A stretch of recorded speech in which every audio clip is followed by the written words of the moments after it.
Hey everyone, and welcome to our deep dive into the world of small business valuations. Yes. We're going beyond those flashy headlines about businesses selling for millions today Yeah. and really digging into what's driving those numbers, The data. the data. Absolutely. Yeah, behind the numbers. It's not as simple as just pulling up some kind of stock ticker Right. and seeing, how much the market thinks local bakery is worth. Right, exactly. It's a totally different ball game.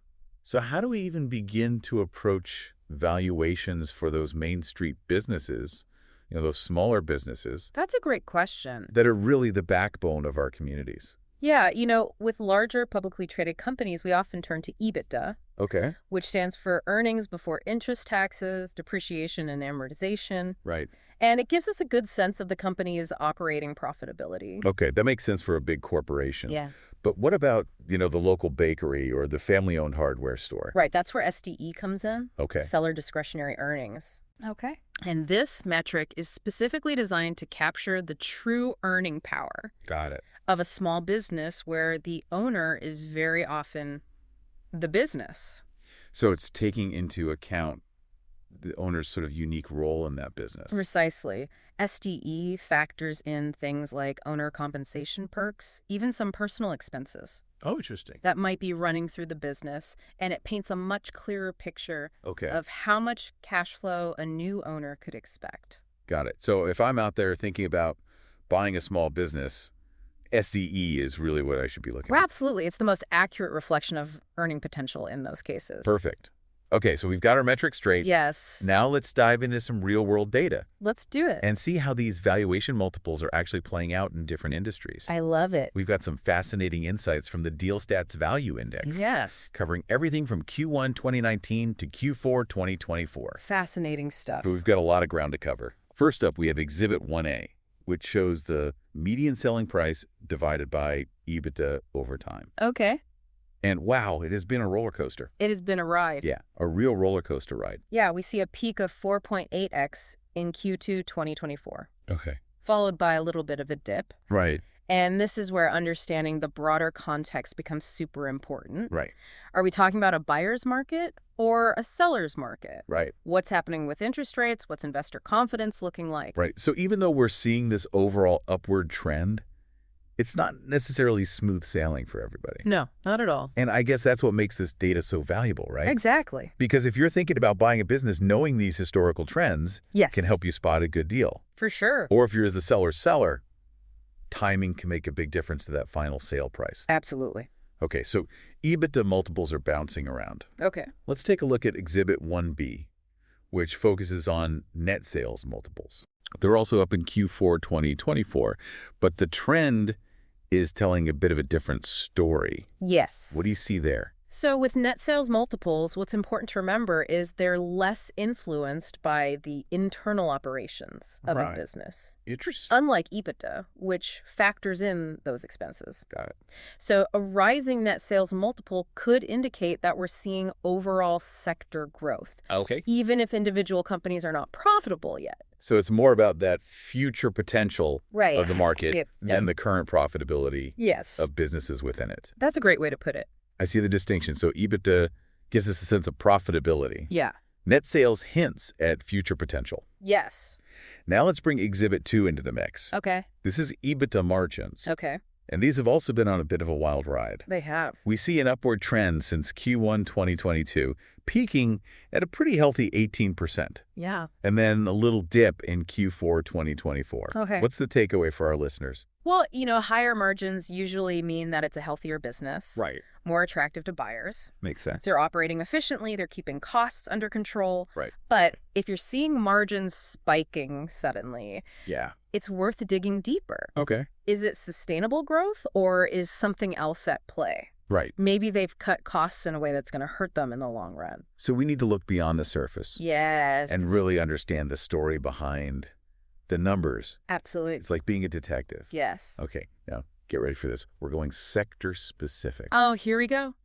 Exhibit 3 reveals some really fascinating variations Yes. in median EBITDA multiples by industry. Okay. And the rock star here Yeah. is the information sector, Wow. a whopping 10.9x all time Okay. but an incredible 34.9x Huge. in the last 12 months. That's wild. Compare that to accommodation and food service at a much lower 2.5x, Yeah. or other services at 3.1x. Huge. It's a whole different ballgame. Yeah, this highlights a really crucial point. Right. Your industry really has a major impact on your valuation. Right. Knowing the benchmarks is essential, Yeah. whether you're the buyer or the seller. Okay. You can't just compare a tech startup to, a mom and pop restaurant and expect the same multiples to apply. Right. Those are two completely different worlds. Totally different animals. Okay, but what's driving such a big difference in those multiples? Well, it comes down to growth potential and the reliability of those revenue streams. Okay. The information sector is likely booming because of the continued growth in tech and all those data trends. Right.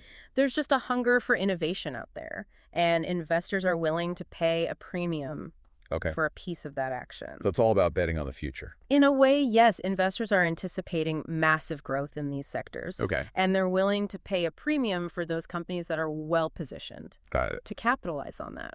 That makes sense. Yeah. Now, what about industries like accommodation and food services or retail? Yeah. These are essential businesses. Mm. They're always going to be in demand. They are essential. Oh, aren't they? But they do face some challenges. Okay. They tend to be much more cyclical, Okay. meaning their performance is really tied to the economy. Hey. When times are good, people are spending more on travel, dining, shopping. Right.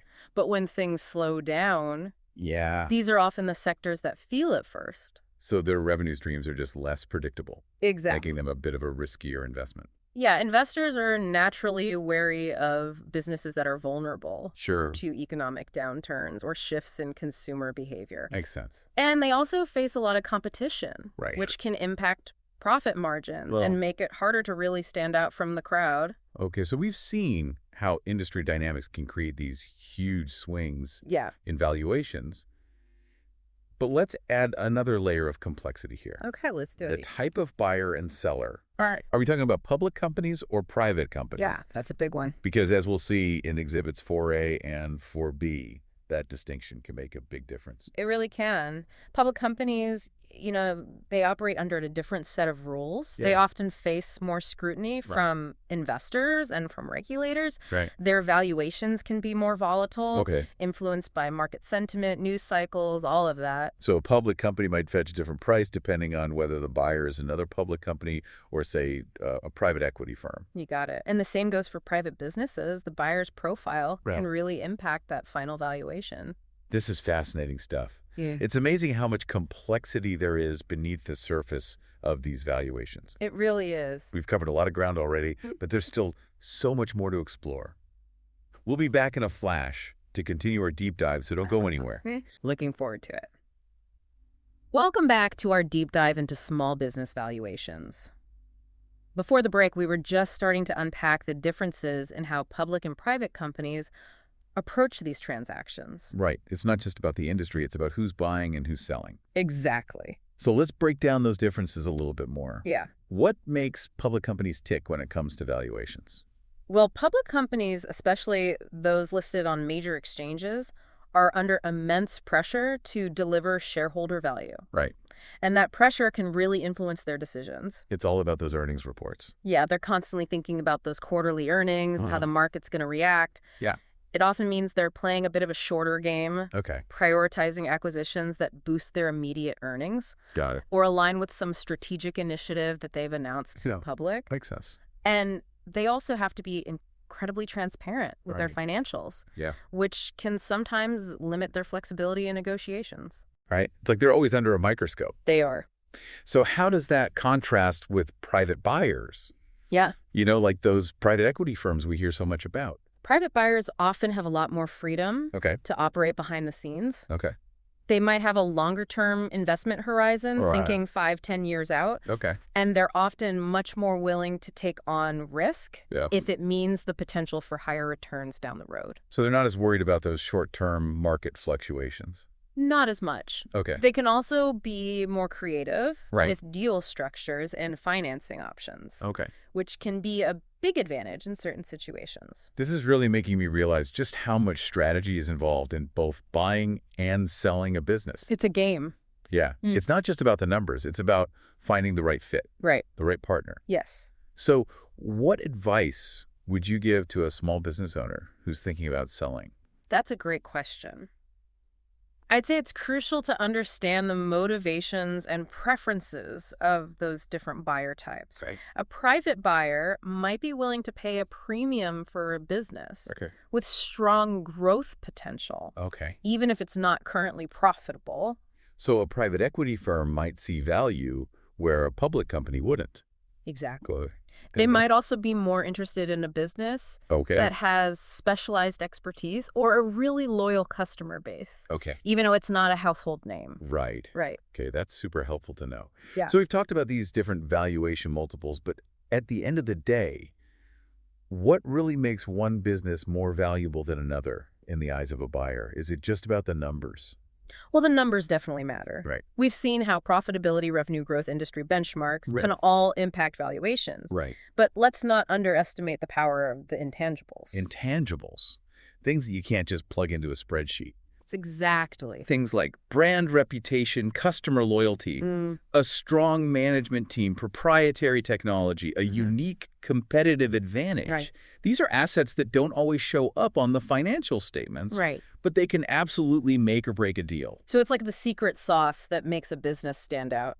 That's a great way to put it. Okay. Think about a company with a stellar reputation for customer service. Right. That's incredibly hard to build, Yeah. incredibly valuable to a buyer. Yeah. Or imagine a business Yeah. with a highly skilled and motivated workforce. Right. That's a huge asset Huge. that can drive future growth. Yeah, it's almost like we're talking about the personality of a business, Right. not just its financial performance. I love that analogy. Yeah. Just like businesses have their own unique strengths, Mhm. weaknesses, personalities. Right. And a smart buyer will look beyond the numbers to assess those intangible factors Right. that can really make a difference long term. Mm.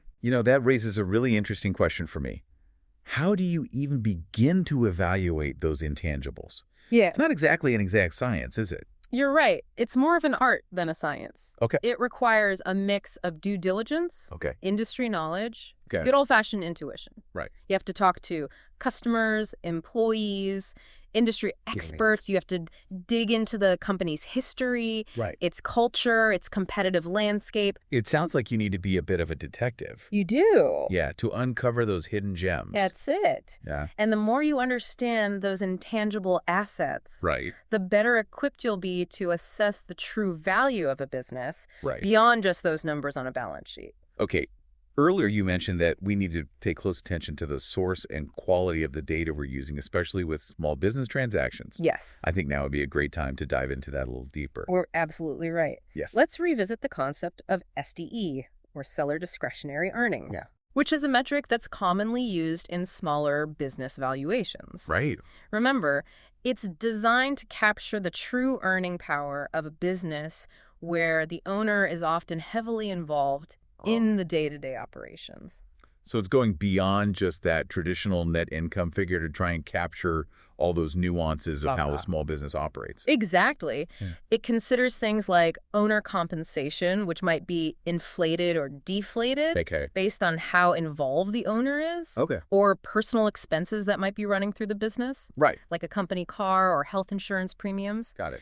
By adding those back into the earnings calculation, Okay. we get a clearer sense of how much cash flow a new owner could realistically expect. So it's about leveling the playing field and comparing apples to apple. Precisely. Right. It helps to normalize those earnings. Right. But it's important to remember that SDE is not a GAAP measure. Right. Those generally accepted accounting principles that larger companies follow. Right. It's specifically for small business valuations Okay. and requires careful analysis of the company's financial records. So when we're looking at these deal stats reports Yes. and seeing trends in EBITDA or net sales multiples, Mm. it's important to remember that many of those smaller businesses might be valued differently using SDE. Absolutely. It's all about using the right tool for the job. Right. EBITDA and net sales multiples are great for larger companies. Okay. But SDE is often the go-to metric for those main street businesses, Right. where the owner is the heart and soul of the operation. Okay, that makes sense.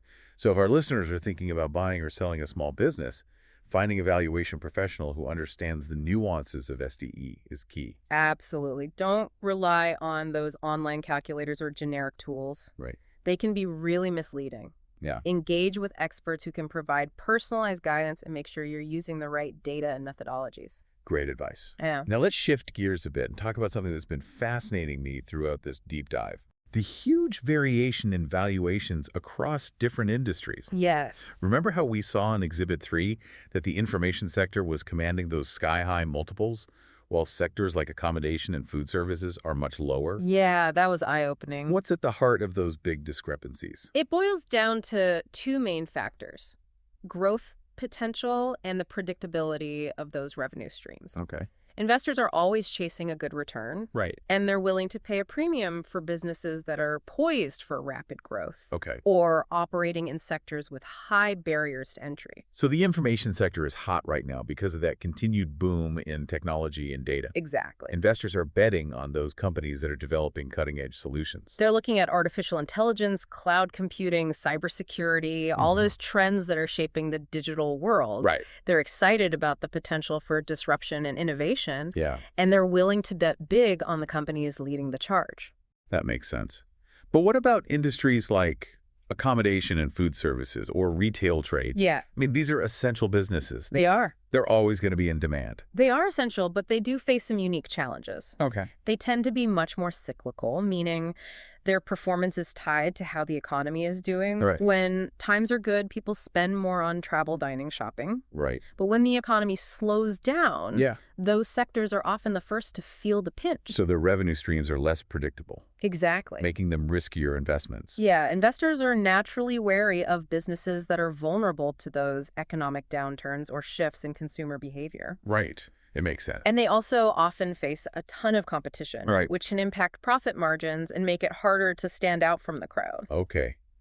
That makes me wonder, are there any industries out there that are considered recession-proof, or at least more resilient during tough times?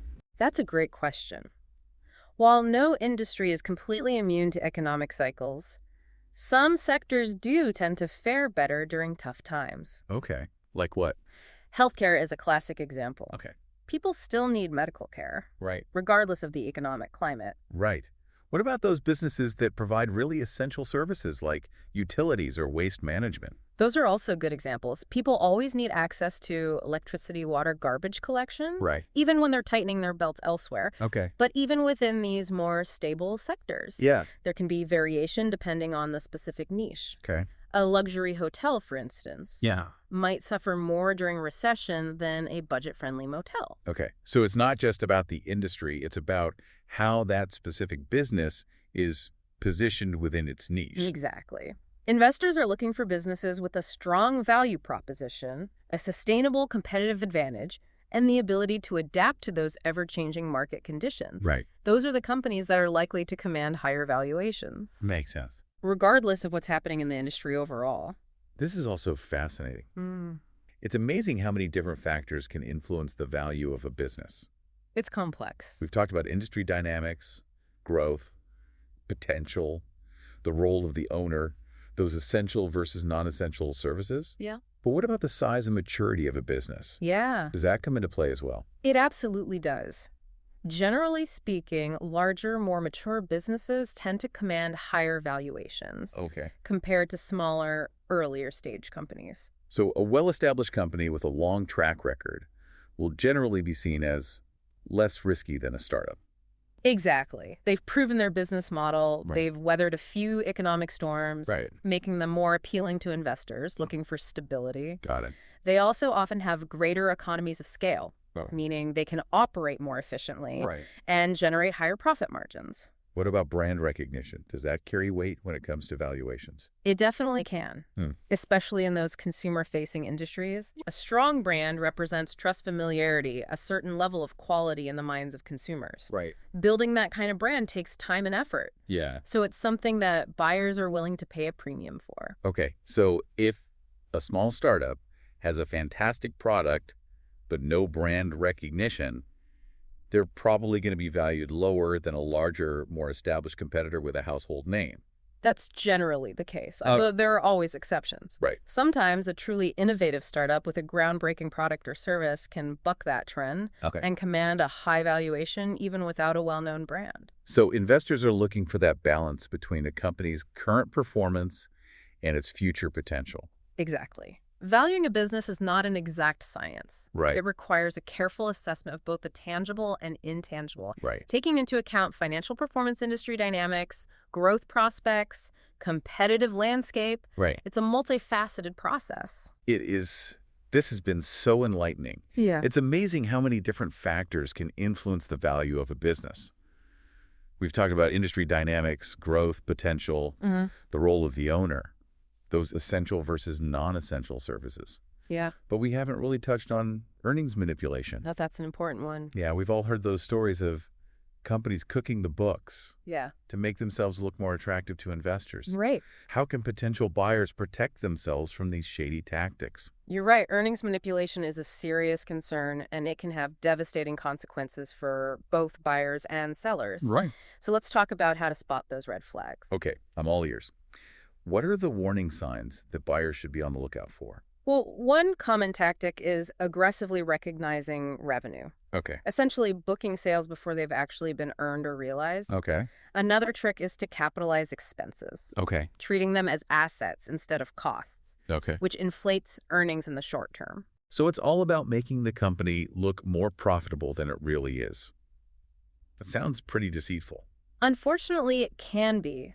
And these tactics can get very sophisticated. Right. So it's essential to have a trained eye reviewing those financials. So it's not enough to just take the company's word for it or just skim those financial statements. Absolutely not.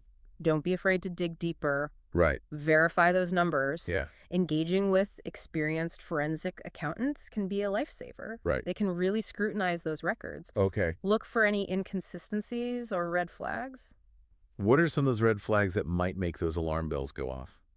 One thing to watch out for is any unusual spikes Okay. in revenue or profits. Okay. That can sometimes indicate that something fishy is going on. Right.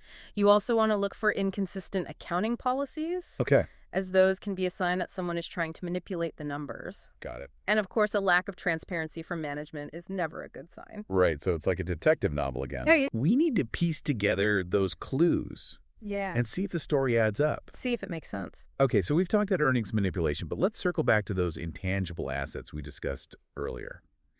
How can buyers try to assess the value of those factors that aren't easily captured in the financial statements?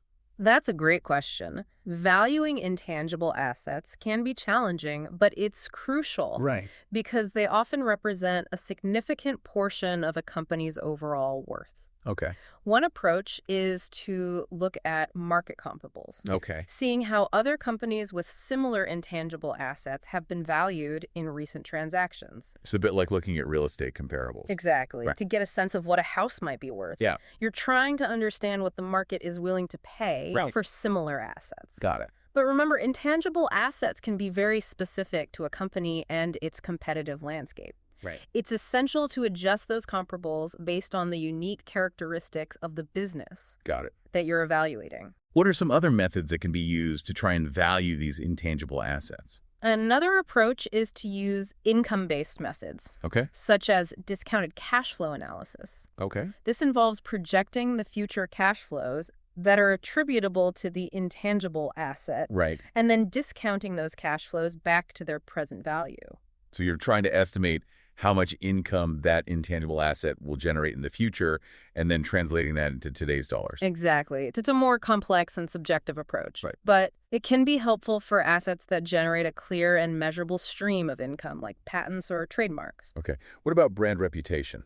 How do you go about putting a dollar value on something like that? Brand valuation is a specialized field. Okay. One common method is to assess the cost of building a comparable brand from scratch. Okay.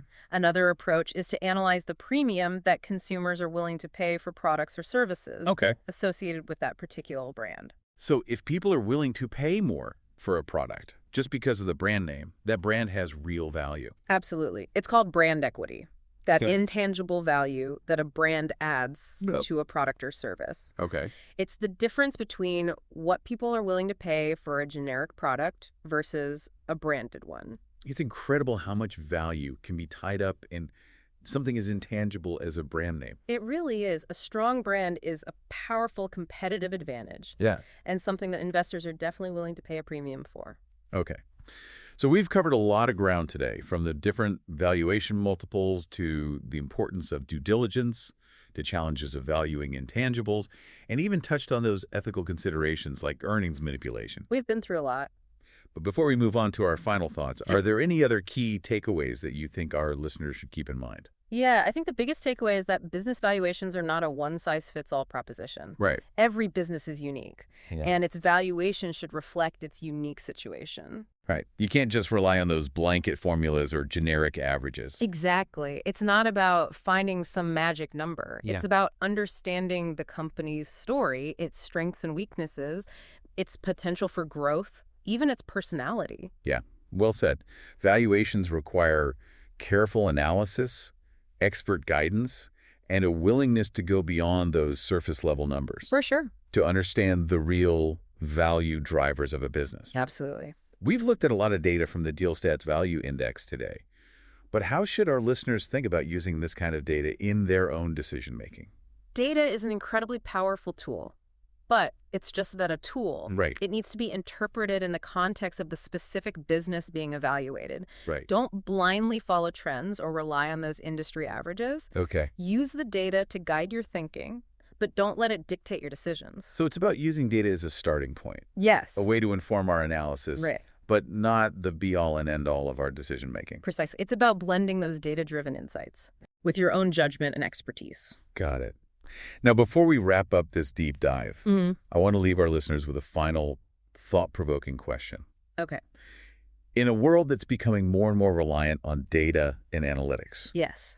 how can we ensure that we're not losing sight of the human element in business valuation? That's a good one. How can we balance the quantitative with the qualitative, Yeah.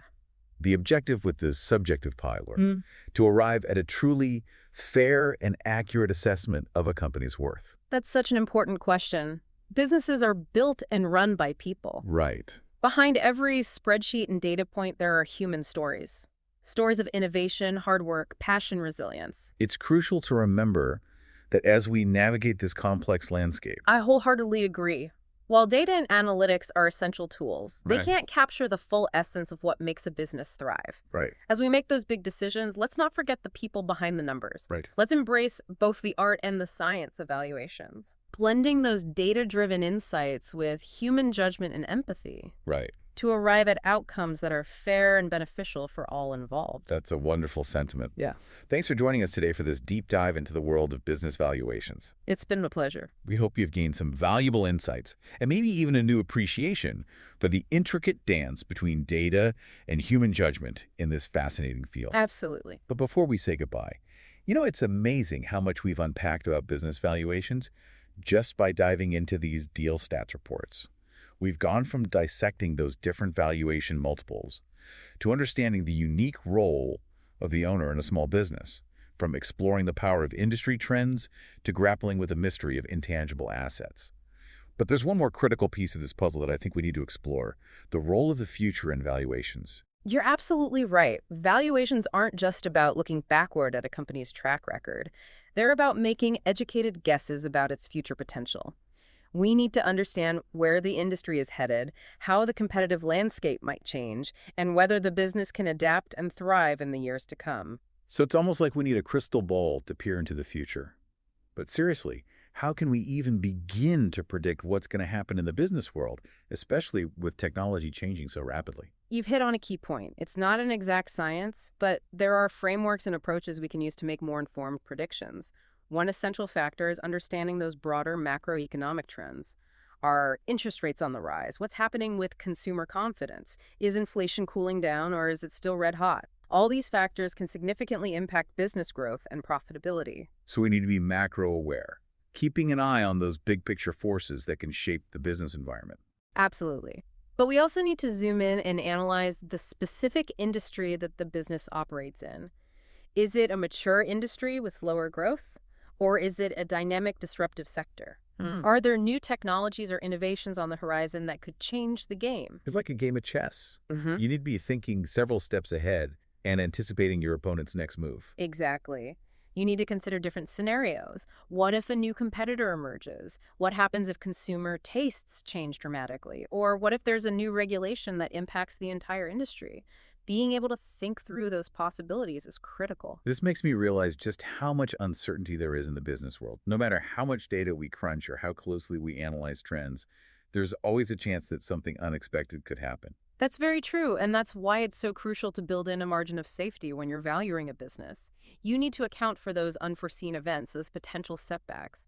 A conservative valuation is always preferable to an overly optimistic one. So it's better to err on the side of caution, even if it means potentially walking away from a deal that looks lucrative on the surface. It's all about finding that balance between risk and reward. Hmm. A lower valuation might mean a smaller potential upside, but it also provides a cushion if things don't go exactly as planned.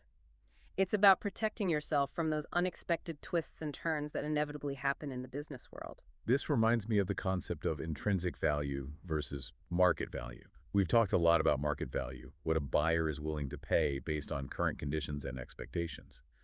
But intrinsic value seems more about a company's underlying worth, regardless of what the market is doing at any given moment. That's a crucial distinction. Intrinsic value is definitely more of a theoretical concept, but it's an important one to keep in mind. It's about figuring out the true earning power of a business based on its assets, operations, and those long-term prospects. Sometimes the market overreacts to short-term news or trends, causing prices to swing above or below their intrinsic value. So a savvy investor would be looking for opportunities where the market value is significantly lower than that intrinsic value, kind of like finding a hidden treasure that everyone else has overlooked. Exactly. It's the classic buy low, sell high approach. But it requires patience, discipline, and a really deep understanding of the business and the industry it operates in. This brings us back to the importance of due diligence. It's not just about verifying the numbers, it's about understanding the narrative behind those numbers, the story that's propelling the business forward. I couldn't agree more. You need to connect those dots, see the big picture, and make informed judgments about the future. It's about asking those insightful questions, challenging assumptions, and not being afraid to walk away from a deal if it doesn't feel right, no matter how tempting it may seem. So it sounds like valuing a business successfully is as much about intuition and experience as it is about data and analysis. Absolutely. It's both an art and a science. It's about understanding those quantitative factors like financial performance and market trends, but also those qualitative aspects like leadership, company culture, brand reputation, and the potential for innovation. It's about seeing the whole picture. Well, I feel like we've really come full circle in our deep dive today. We've explored the intricacies of those different valuation multiples, delved into the power of industry trends, uncovered the mysteries of intangible assets, and grappled with the challenge of predicting the future. As we wrap up, what final thoughts would you like to leave with our listeners? I think the biggest takeaway is that business valuations are a journey, not a destination. It's an ongoing process of learning, adapting, and refining your understanding of the market and those businesses operating within it. Embrace that journey. Don't be afraid to ask questions, seek out expert advice, and never stop exploring. The more you learn, the better equipped you'll be to make those informed decisions. And remember, behind every spreadsheet and data point, there's a human story waiting to be told. It's up to us to uncover that story, understand its nuances, and make choices that create value, not just for ourselves, but for the businesses and the people we interact with. Thanks for joining us on this deep dive into the fascinating world of business valuations. We hope you found it insightful and engaging. It's been a pleasure sharing these insights with you. Until next time, keep diving deep.